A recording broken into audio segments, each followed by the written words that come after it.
అంటే చిరంజీవి గారు ఉన్నారు. నేను ఇప్పుడు మీరు ఏ పాట రాసినా, ఒక వ్యక్తిత్వ వికాసానికి సంబంధించిన ఒక డైలాగ్ రాసినా, ఒక పాట రాసినా, ఏం రాసినా 100% అందులో చిరంజీవి గారు ఉంటారు.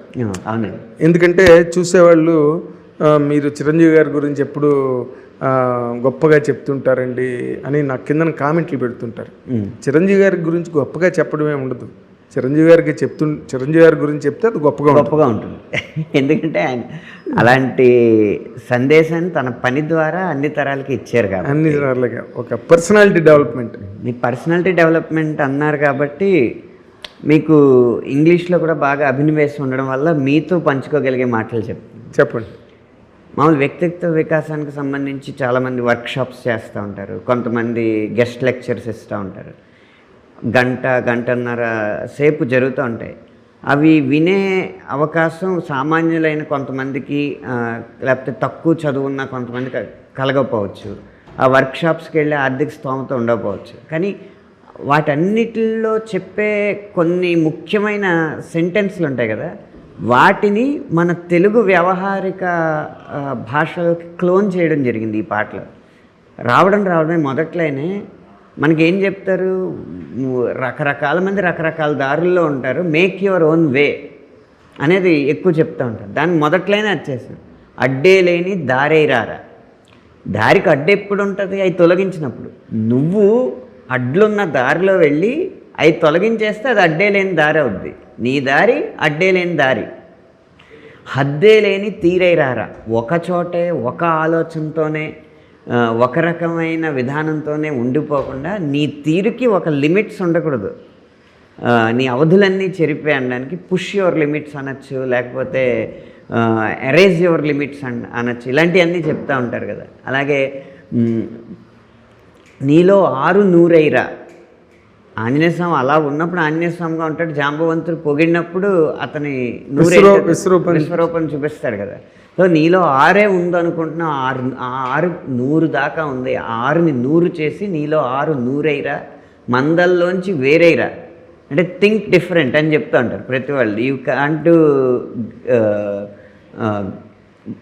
You can't different things. Great people do not do different things but they do things differently. అంటే ఎందుకు డిఫరెంట్గా చేస్తారంటే వాళ్ళ ఆలోచన.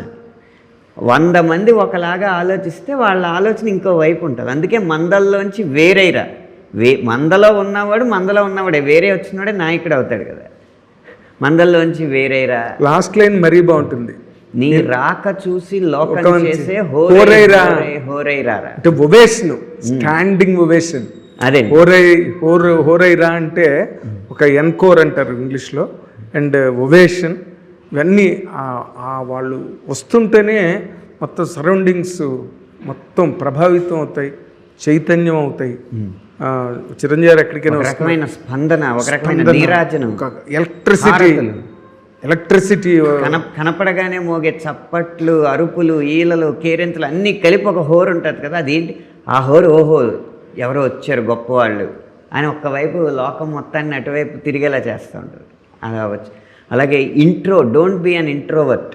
నువ్వు అని పాతేసుకోకోయాలా నిన్నే నీ లోపల, హే 25 ఏళ్లకే నువ్వు పాత పడిపోరు, age is just a number. ఇవన్నీ మీ పర్సనాలిటీ డెవలప్మెంట్లో చెప్పే అన్ని మాటలు మీరు అన్నట్టుగా, లేదా చిరంజీవి గారు మీతో అన్నట్టుగా అన్ని మాటలు ఆయనకి సరిపోతాయి. ఈ మాట మరీ సరిపోతుంది. మొన్నే శంకర్ వరప్రసాద్ గారు పెద్ద హిట్ కొట్టి 25 ఏళ్లకే పాత పడిపోయాయి అంటే ఆయన ఇప్పటికి కాదు ఎప్పటికీ పాతపడ్డా. ఆయన ఒకటి లైన్కే చెప్పారు, ఒకటి 25 ఏళ్లకే పాత పడిపోకరా అన్న నీ లైను ఎంత ఇన్స్పిరేషన్ ఇచ్చేదంటే 70 ఏళ్ళు దాటినా దెబ్బ కొట్టేలా ఉండాలి అన్నంత ఇన్స్పిరేషన్ ఇచ్చింది అన్నారు. అంటే ఆయన జీవితానికి ఆయన దీన్ని ఆపాదించుకున్నారు. ఆయన వయసుకి ఆయన కష్టానికి సంబంధం లేనట్టుగా. అదే అలా ప్రతి కొటేషన్ని దీంట్లో వీలైనన్ని చొప్పించడం జరిగింది అన్నారు. Come out of your comfort zone అంటారు. అవును. నిన్నటిలాగే రేపు ఉన్నదంటే ఈరోజు ఏం పీకేవని. నువ్వు కంఫర్ట్ జోన్లో ఉన్నావంటే నీకున్న కష్టాలని కష్టాలుగా, నీకున్న సౌకర్యాలను సౌకర్యాలుగా అంగీకరించేసి నీ జీవితం ఎలా ఉందో అలాగే ఉన్నప్పుడు నువ్వు అలాగే మిగిలిపోతావు. నువ్వు నలుగురిని ఉద్ధరించేలాగా బయటికి రావాలంటే ఇప్పుడున్న కంఫర్ట్స్ని వదలాలి. ఇప్పుడున్న కష్టాల కంటే పెద్ద కష్టాలను ఎదుర్కోవాలి, ఇప్పుడున్న సవాళ్ళ కంటే పెద్ద సవాళ్ళు ఎదుర్కోవాలి అంటే ఈరోజు నువ్వేదో చెయ్యాలి. కాబట్టి నిన్నటిలాగే రేపు ఉన్నదంటే ఈరోజు ఏం పీకేవంటే నువ్వేమీ చేయకుండా అలా ఉన్నావు కాబట్టి నిన్న రేపు ఒకలాగే ఉన్నాయి. నీ అయ్య వడ్డీ నీ బిడ్డ కడితే నువ్వేమి పొడిచావని. ఇది మనం పదాల పరంగా తీసుకుంటే, లిటరల్గా తీసుకుంటే తాత చేసినప్పు మనవడు తీర్చడం, ఆ వడ్డీ కట్టడం అని. అప్పు అనేది కేవలం కరెన్సీ నోట్లలోనో కాసుల్లోనే కాదు కదా, ఒక మాట ఇచ్చినా బాకీ ఉన్నట్టు, ఒక కమిట్మెంట్. ఒక కమిట్మెంట్. కాబట్టి లేకపోతే ఒక తప్పు చేసినా ఆ తప్పు వల్ల మానసికంగా చాలామందికి బాకీ పడినట్టు. తాతగారు ఏదో తప్పు చేయడం వల్ల ఒక అపవాదు వచ్చింది. ఆ అపవాదుని, ఆ పైతరంలో జరిగిన అపవాదుని తొలగించి మళ్ళీ మంచి వైపు మన కుటుంబాన్ని నడిపించాలన్న సంకల్పం ఈ తరంలో లేకపోతే ఆ తర్వాత తరం కూడా అపవాదుని మోస్తూనే ఉంటుంది. అవును. ఆఖరికి అదేంటది, ఒక అబద్ధమే అయినా కూడా ఒక అపవాదు రజకులు మోయాల్సి వచ్చింది.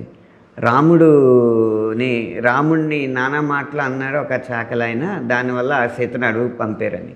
అసలు ఒరిజినల్ రామాయణంలో అసలు రజకుడు ఆ మాట అన్నాడనేం లేదు. ఒక జనపదులు ఎవరో అనుకుంటున్న మాటని దూత తీసుకొచ్చి చెప్పారు అంతే. ఒక జనపదులు అనుకున్నారు, రజకుడు అన్నట్లేదు. కానీ ఇప్పటి వరకు కూడా ఆ సామాజిక వర్గం ఆ నిందను మోయాల్సి వస్తుంది. అవును. కానీ ఎవరో ఒకళ్ళ మధ్యలో ఉండి ఇదిగో వాల్మీకి రామాయణం, ఇదిగో దాంట్లో శ్లోకం, మా సామాజిక వర్గం వాడు చేసినట్టు మీకెవడు చెప్పాడురా అని ఒక్కసారి ఎదిరించి ఉండుంటే ఆ నింద అక్కడితో ఆగుండేది.